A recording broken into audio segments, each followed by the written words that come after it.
All right, welcome to war history. Right now we're going to talk about the Reign of Terror. Before we talk about the Reign of Terror, can anybody give me examples of various types of protests or movements that you know of? Anybody raise your hand? Black Lives Matter movement. Okay, that's a good one. Black Lives Matter. Anything else?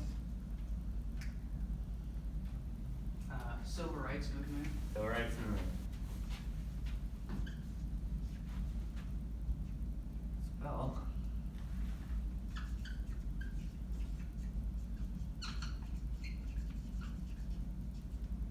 You want protest examples? Yes.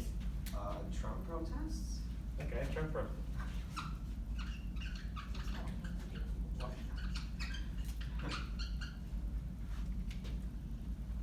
Alright, the only reason I want to talk about, I asked you guys to give me various types of protests because the Reign of Terror was a massive protest / movement that happened during the French Revolution. As you can see right here, somebody can give me, the definition of the Reign of Terror is, it was a political protest involving the series of violent protests from the lower and middle class citizens of France that were against the higher classes like the nobility and the monarchy. The objective that I want you guys to focus on today is the students will be able to explain in great detail some of the events that occurred during this time period and what they would do in groups. Alright, so if you could write this down, this is going to be your overview of what occurred during this time. So the Reign of Terror occurred in 1793 through, oh, I made a typo. We get 1793, it's supposed to be 1793 to 1794 is when it occurred. It was led by Maximilien Robespierre, and most of the supporters and revolutionists were middle class and lower class French citizens. The revolution's main goal was to rid everything that was French during that time period, so they wanted nothing to do with the monarch. They wanted new logical changes, not just the same old traditions. Very radical, very violent and rapidly. As you see, around 40,000 people died and were executed for committing counteractive revolutionary acts, which pretty much states that anybody that was supporting the revolution was against or executed. These are some of the causes that caused the Reign of Terror. Bad leadership under Louis XVI, which was the king around the time. The French citizens were very inspired during the time of the Enlightenment period, which was a political renaissance, which gave out new ideas about how government was supposed to be. The monarchy and nobility abused their power on taxes and could not compromise on tax reforms. As I mean by that, it means that all the taxes basically went towards the lower class and middle class, with the nobility and monarchy not really paying most of the taxes, so it fell all upon the French citizens. They got involved during the Revolutionary War, which helped the Americans beat the British Army, and tourism. As you see right here, peasants, knights, and nobles, and the king. If you're around this area, if you were born a serf, you're just going to stay a serf. There was no chances of moving up the social ladder, as you say. If you could get in groups, I want you guys to discuss why these causes of war, why some of these reasons why this caused the French Revolution. So, people not happy with their situations, not being able to change their situation, probably led to that. revolution. They weren't.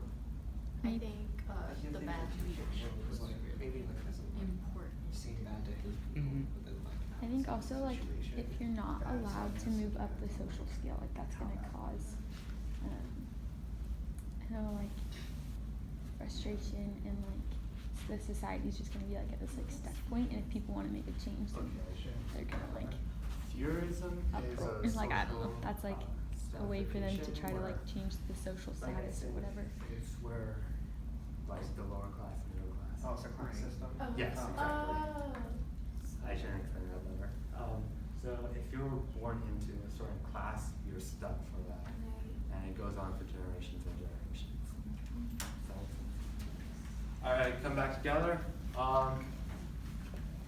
Anybody want to explain what they discussed in their groups? Hey, alright. I mean, we discussed like bad leadership, like obviously like if like we had a president or somebody who was like just doing stuff totally crazy, we probably wouldn't wanna follow them, so we'd probably be like, let's overthrow the government. Awesome. Well, maybe not that radical at first, but. Probably not, Yeah. but slowly by, Yeah. not modern pace, not like rapid, like no, but like piece by piece. Okay, anybody else? Alright, moving on. Here's some of the vocabulary I want you to write down. So, like I said again, Maximus Rapier is a very important figure. He was actually one of the main leaders during the time of the Revolutionary. The National Convention, once they overthrew the French monarch, this was the first government that was established during that time. The Committee of Public Safety was the group that was led by Robespierre, became like one of the first political groups. The famous guillotine, as you see right here, it was the machine that was used to execute most of the counter-revolutionary and the monarchy. As you see, just drop, head off. King Louis XVI was the king during the time, which led to that. He was a bad king. He didn't do much for France and their citizens. And his wife, Marie Antoinette, who also did not do much for France. Isn't she famous? Is that like the only reason she's famous? Like just because she was like the queen, I guess? Or did she do something else? She was pretty much the queen. She was like kind of like somebody who was, oh, she's so pretty. Oh, okay. It was like, she was like a model kind of modern day model. Alright.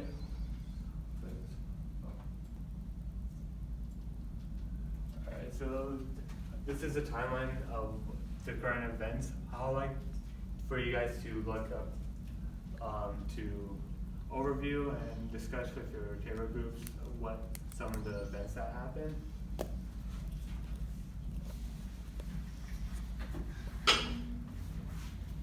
I think it's interesting that it's called the Marie Antoinette thing.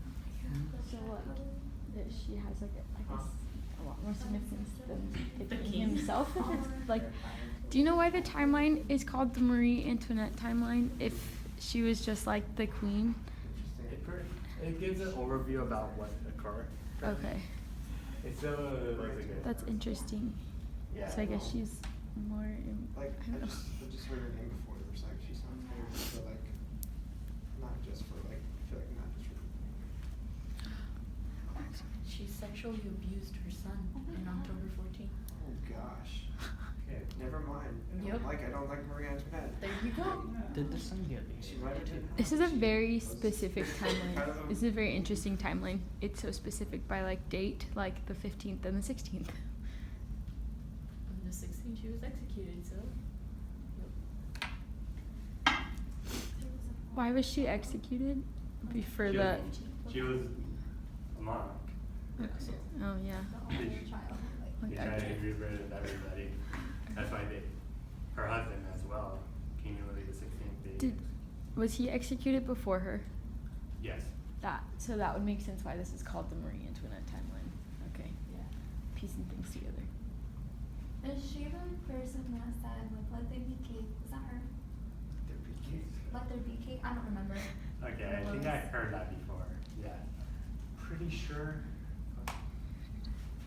Okay, so I would decided to put you in groups. So you guys are in a group, you two are in a group, and you with him are in a group. So I want you guys to pick a specific event to overview and just write in your notes, and we're going to do some research. So you're allowed to use any kind of electronic device like a cell phone, computer. So if you, and just explain what you researched, and that's it.